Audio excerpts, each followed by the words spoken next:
Hello guys, welcome back again with me di channel Shadow Henry. Apa kabar kalian semua? Pasti masih sehat selalu ya.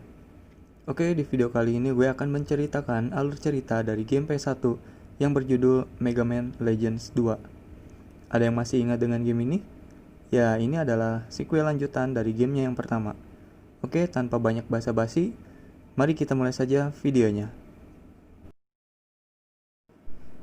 Cerita bermulai di dalam pesawat yang bernama Sulphur Bottom dan diperlihatkan dua orang pria tua yang bernama Profesor Barrel dan Werner von Blücher yang akan melakukan konferensi pers tentang pesawatnya yang diklaim kuat dan dapat menembus badai untuk menuju Forbidden Island. Diisukan bahwa Mother Lode yang diketahui memiliki banyak harta karun terletak di dalam Forbidden Island. Di tengah perjalanan mereka menuju Forbidden Island, seketika ada seorang reporter yang menyamar mencoba menghalangi mereka untuk memasuki Forbidden Island. Namun, usahanya gagal dan memerintahkan robot burung yang bernama Guts menyerang pesawat itu. Wanita yang diketahui bernama Matilda rencananya hanya ingin menggertak saja. Tapi serangan Guts mengakibatkan pesawat Sulphur Bottom mengalami kerusakan berat yang mengharuskannya mendarat dan terjebak di Forbidden Island. Roll dan Mega Man yang sedang menonton siaran di TV mengatakan bahwa wanita itu ialah ibunya. Tapi Roll heran bahwa ibunya tidak pernah melakukan hal nekat seperti itu sebelumnya. Lalu mereka pun bersiap untuk pergi menyusul pesawat Sulphur Bottom. Dalam perjalanannya, Roll mengatakan bahwa Flutter tidak bisa pergi secara langsung menuju Forbidden Island dan membutuhkan pesawat khusus untuk menuju ke sana. Lalu, mereka pun mendarat di Yoshionke Island untuk mencari informasi agar bisa pergi ke sana. Dalam usahanya mencari informasi, seketika Roll merasa bahwa ia pernah melihat pria tersebut, tapi entah di mana. Sang pemilik toko mengatakan bahwa ia bernama Joe dan sedang mengerjakan pesawat seperti yang mereka cari. Lalu, Roll pun pergi menyusul Joe. Di dalam kediaman Joe, Roll melihat ada pesawat yang mirip seperti yang ada di blueprint miliknya. Dan seorang anak perempuan pun datang dan mengatakan bahwa Joe tidak ada di rumah. Roll mengatakan kepada gadis itu, apakah dia mengenal seorang yang bernama Casket? Gadis itu menjawab tidak. Roll yang semakin penasaran, karena sedang mencari ayahnya juga, memutuskan untuk mencari Joe dan menyusulnya. Singkat cerita, Mega Man berhasil menemukan Joe yang sedang kelelahan karena diserang oleh Jaiwan, Riverboats yang kuat. Setelah Mega Man kembali dari mengalahkan Jaiwan, dia melihat Roll yang datang menyusul dan menyelamatkan Joe. Juga mengambil reflektor agar dropship bisa dioperasikan. Joe dibawa ke rumah sakit dan mengatakan bahwa ia lupa ingatan dan saat tersadar ia sudah memegang blueprint dari dropship itu sendiri. Joe juga mengatakan tidak mengenal seorang yang bernama Casket. Roll agak sedikit kecewa, lalu Joe memberikan izin kepada mereka untuk menggunakan dropship miliknya menuju Forbidden Island. Diperlihatkan bahwa badai yang berada di Forbidden Island benar-benar kuat, sehingga dropship yang dikendarai Mega Man mengalami guncangan yang sangat kuat. Beruntungnya, Mega Man dapat mendarat dengan selamat. Di awal perjalanannya, Roll mengatakan bahwa pesawat Sulphur Bottom berada di utara. Setelah sampai, Mega Man melihat sebuah reflektor, dan saat mengeceknya, terjadi gempa yang mengakibatkan sinyal radio pun terputus. Lalu, Ras Mamo pun muncul. Setelah mengalahkan Riverboats itu, seketika badai saljunya tiba-tiba berhenti, dan secara mengejutkan, ada seorang muncul dari dalam reflektor itu.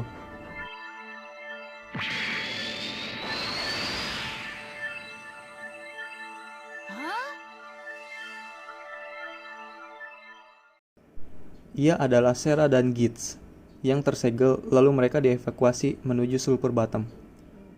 Di dalam Sulphur Bottom, Gitz mengatakan bahwa jika ingin pergi menuju ke Mother Lode, mereka harus mengumpulkan 4 kunci. Profesor Barrel dan Blücher pun meminta tolong kepada Mega Man untuk mencari keempat kunci itu sebelum para perompak mengetahui hal ini. Tapi sayangnya, Tron, Teasel, dan Glide sudah mengetahuinya. Were you spying on me? I thought we were supposed to be allies, aren't we? Mega Man menyetujui permintaan dari Profesor Barrel dan Mr. Blücher dan segera pergi ke Manda Island untuk mencari kunci yang pertama. Sesampainya di sana, Mega Man bertemu dengan Tron yang menggunakan robot Jack Krabbe. Untuk menghalangi langkah Mega Man, Tron juga sempat menggoda Mega Man dengan menggunakan alat pengubah suara yang bertujuan untuk membuat Roll terlihat buruk di mata Mega Man.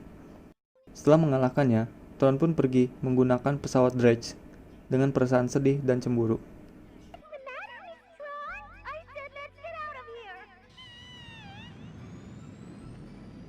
Di tengah perjalanan, Mega Man beberapa kali dihalangi oleh Bola, yang juga seorang digger, untuk mencari keberadaan Mother Lode.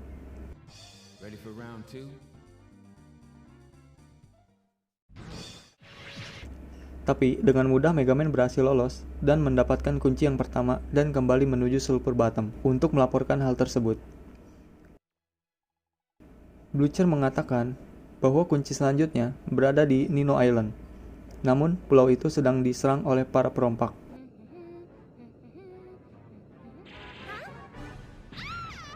Di saat sampai di Nino Island, pesawat yang mereka kendarai tidak sengaja ditembak oleh Guildmaster yang mengakibatkan pesawatnya mengalami kerusakan yang cukup serius. Guildmaster meminta maaf atas kejadian tersebut, karena sedang serius menangani para perompak di pulau itu. Mereka pun memahami atas kejadian itu, dan segera melawan para perompak. Mega Man bersama kawan-kawannya berusaha melindungi pulau itu dari ancaman Birdbots. Perlahan demi perlahan, para Birdbots pun mulai kewalahan dan terdesak lalu pergi dari pulau itu. Dan pada akhirnya, pulau itu berhasil dilindungi.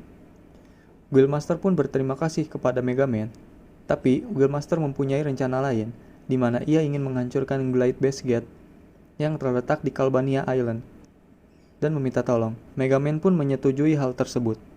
Mega Man dihadang oleh dua anak kembar, yang mengatakan bahwa saudarinya diculik di Glide Base Gate. Mega Man pun menolong. Bocah itu mengatakan bahwa tidak bisa menerobos masuk ke dalam base, karena itu dijaga ketat. Tapi ada jalan lain, yaitu lewat tembok di samping gate. Oke, aku. Oke, dah. Oke. We ready. Huh? Ready. Good luck. Mega Man berhasil bertemu dengan saudari bocah itu, yang bernama Sue. Saat akan keluar dari base itu, ternyata seekor Birdbots mengaktifkan self-destruct yang akan menghancurkan base itu. We better hurry.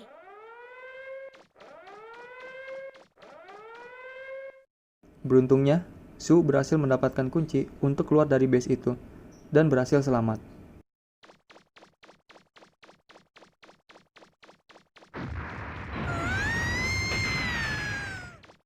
Di rumahnya, Sue berterima kasih kepada Mega Man dan memberikan anak babi yang tidak untuk dimakan.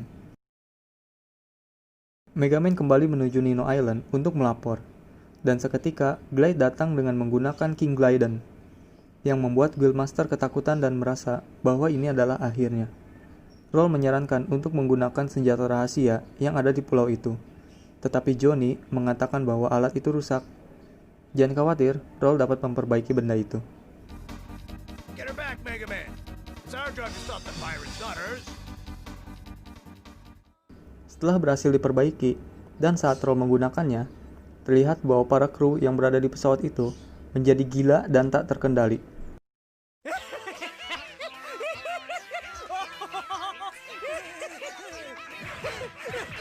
Wait, stop! What are you doing? If you keep that up, you'll... Pesawat King Glidon pun hancur, dan Mega Man melanjutkan perjalanannya untuk mengambil kunci yang kedua. Dalam perjalanannya, kembali ia dihadang oleh Climber, yang ingin mencuri kunci itu. Begitu juga saat ia berada di tangga keluar dari tempat itu. Tetapi dengan mudah, ia berhasil mengalahkannya dan kembali ke Sulphur Bottom. Selanjutnya, Mega Man harus mencari kunci yang ketiga, yang berada di Soul Kada Island. Tetapi, sebelum ia mencapai Soul Kada Ruins, ia harus melawan pemberontak, yang tidak lain adalah pasukan Bond. Ia dibantu oleh seorang supir truk. I'll teach them to try to take over our city. They messed with the wrong people. Get ready to jump. I'm gonna ramp. The rest is up to you. Dan saat ia berada di pintu masuk Ruins, ia dihadang oleh Teasel yang menggunakan robot Blitzkrieg. Dan ia pun berhasil mengalahkannya.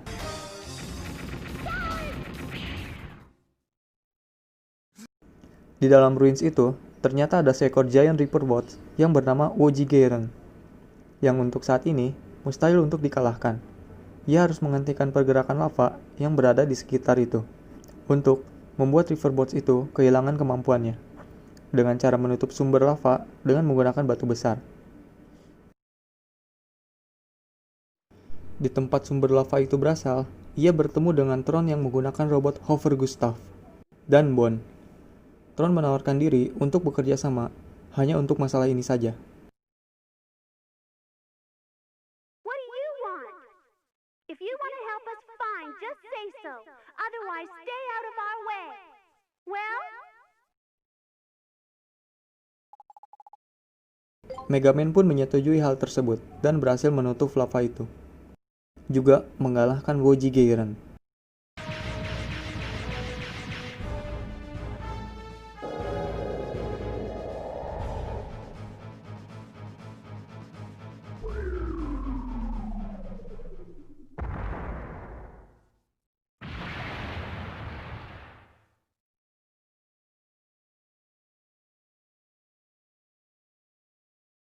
Saat hendak mengambil kunci itu, ia kembali dihadang oleh Tron. Di pertarungan ini, Tron dibantu dengan Surfbots nomor 11 dan 23. Saat Tron berhasil dikalahkan, ia kehilangan pakaiannya akibat dari ledakan robot Hover Gustav. What? Why is your face red? Why is everyone looking at me that way? Miss Tron, your clothes have been kind of ripped up. Actually, your clothes are, gone. What? Ah! Ah! You dummies! Why didn't you tell me before? Retreat! Retreat! Roger! Tron lalu pergi dari sana dengan perasaan malu dan depresi. Lagi, Bond yang lebih dahulu mengambil kunci itu pun bisa dengan mudah ia kalahkan. Mega Man pun kembali menuju Sulfur Bottom dengan membawa kunci yang ketiga. You did it, Mega Man! Now we've got 3 keys. Only one left to go, Mega Man. Profesor Barrel mengatakan bahwa kunci yang terakhir berada di Yosion Cave City dan para perompak sudah ada di sana untuk bersiap menghancurkan kota dengan kereta bersenjata lengkap. Mr. Blucher mengatakan jika berhasil melindungi kota, pergilah ke gereja karena disitulah pintu masuk menuju Kalinka Ruins, tempat kunci terakhir berada. Mega Man pun pergi menemui Joe untuk meminjam kereta yang sudah dimodifikasi untuk mengalahkan para perompak. Dan saat Mega Man meninggalkan ruangan, diperlihatkan bahwa Joe sebenarnya adalah Banner, seorang ayah dari Roll Casket. Menggunakan Game Sculpt-nya, Tron bekerja sama dengan Glide untuk menghancurkan kota, namun bisa dengan mudah dikalahkan oleh Mega Man. Singkat cerita, Mega Man pun berhasil mendapatkan kunci terakhir dan kembali ke Sulfur Bottom setelah mengalahkan Rimble Manji, penjaga dari tempat tersebut.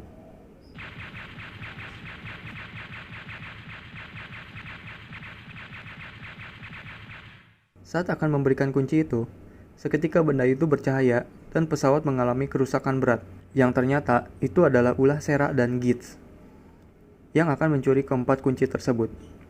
Yuna memerintahkan Guts untuk menyerang Gitz. Saat itu juga, Mega Man tersadar di tempat yang tidak diketahui bersama Yuna, yang kemudian ia memberikan sedikit pengingat tentang kehidupan sebelumnya, dan menjelaskan kepadanya bencana mengerikan yang coba ia cegah.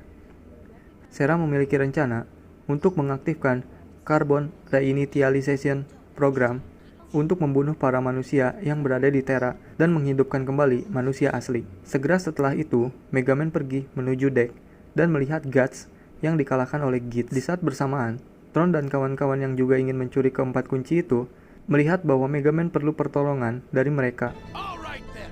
First we help Mega Man, then we take the keys. Okay, people, get lively. We've got work to do. Di saat terakhirnya, Gitz menggunakan seluruh kekuatannya yang mengakibatkan Mega Man mengalami kerusakan serius pada tubuhnya.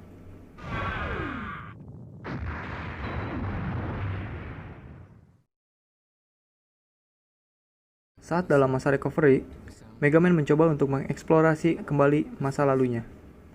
Dalam ingatannya, ia melihat seorang pria yang dikenal sebagai Master, yang pergi ke Terra dan memberikan Mega Man kode genetiknya sebelum dia meninggal, dan meminta Mega Man menghancurkan sistem yang dapat memulai program reinitialization Carbon. Oh, outside of Elysium. Therefore, goodbye, Mega Man. Yuna memberitahu kepada Mega Man apakah akan mengikuti apa yang sistem dia inginkan atau menentangnya. We're inside one of your memory files, the file you entrusted Data with all those years ago. Orang-orang terdekatnya mempercayakan semua keputusannya kepada Mega Man, termasuk Roll yang mengatakan bahwa walaupun ia sedang mencari orang tuanya, tapi Mega Man adalah seorang yang terpenting dalam hidupnya dan menyemangatinya. Mega Man, I don't know what your life was like before we met, but do what you think is right, no matter what. I'll keep looking until I find my parents, but you're the most important thing in my life. If not for you, I wouldn't have been able to do all the things I've done. That's why I know you'll do what's best for me. For everyone, come on, let's go. She's waiting for us. Mega Man dan Yuna segera pergi menuju Elysium menggunakan shuttle pod yang sudah terhubung dengan Guts. Dengan panduan dari Yuna, akhirnya Mega Man sampai di library, tempat di mana Carbon Reinitialization Program akan dijalankan. Lalu, Serang muncul di hadapan Mega Man dalam bentuk robot. Awaiting order to continue from other unit. Execution of carbon reinitialization program has been paused. I have been waiting for you, Mega Man Trigger. Dan mengatakan bahwa dia tidak mengaktifkan Carbon Reinitialization Program, tetapi dia telah menunggu kedatangan Mega Man untuk bertarung.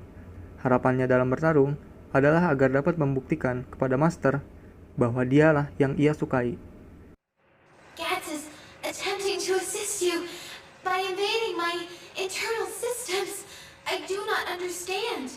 A servitor unit such as Gats should be unable to disobey the system's commands. Guts mencoba membantu dalam pertarungan ini dengan menyerang sirkuit logikanya. Namun, Guts mati dalam upayanya tersebut. Setelah mengalahkan Sera, yang tubuhnya mulai lemah, Sera mengatakan bahwa ia hanya ingin mematuhi sistem dan mencoba untuk melayani Master. Ia menjadi semakin sedih ketika Mega Man menatapnya langsung, lalu ia berterima kasih. Now, Trigger, thanks to you. Perhaps the Master will also smile at me as he did at you. Master mungkin juga akan tersenyum seperti yang ia lakukan kepada Mega Man, karena setidaknya Sera mengerti apa yang sebenarnya mereka cari, walau hanya sedikit. Lalu Yuna datang dan mengatakan kepada Sera bahwa kematian Sera bukanlah yang Master inginkan. Yuna juga meminta agar Sera mentransfer program utamanya ke tubuh Yuna sebelum tubuhnya berhenti bekerja. Yuna juga mengatakan bahwa Guts telah mati, dan jika Sera juga begitu, maka ia tidak lagi mempunyai seseorang untuk menemaninya. Sekarang, Elysium sudah tidak lagi berfungsi, dan Old System Master yang dulu dinonaktifkan, kini mulai aktif kembali, dan menjadi tanggung jawab Sera untuk memantaunya. Jika Sera mati dan mengambil alih Terra, maka pengorbanan Master akan sia-sia. Yuna meyakinkan Sera agar selamat dan berdiam di tubuh asli Yuna. Sera pun mulai tersadar di tubuh asli Yuna dan memutuskan untuk membantu Yuna untuk melindungi karbon sistem yang sudah diaktifkan. Tetapi, kematian Guts mengakibatkan Sera, Yuna, Mega Man terjebak di sana. Tapi, Mega Man meyakinkan bahwa Roll dan yang lainnya akan datang menjemput mereka, lalu permainan pun tamat. Man, if we can't get back to Terra, then I can't give Roll her mother back. Is that the only thing you're worried about? Don't worry, Yuna. Why? I know Roll. She'll come looking for us, no matter what happens.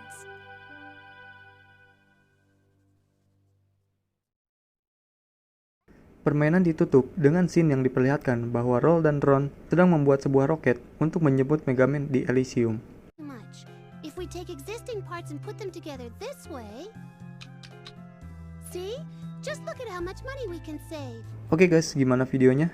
Merasa ingin memainkan gamenya lagi? Mungkin segitu dulu aja video dari gue. Sampai jumpa to the next video and ciao. Oh, really simple. If you would just listen to me, I could show you. See, look.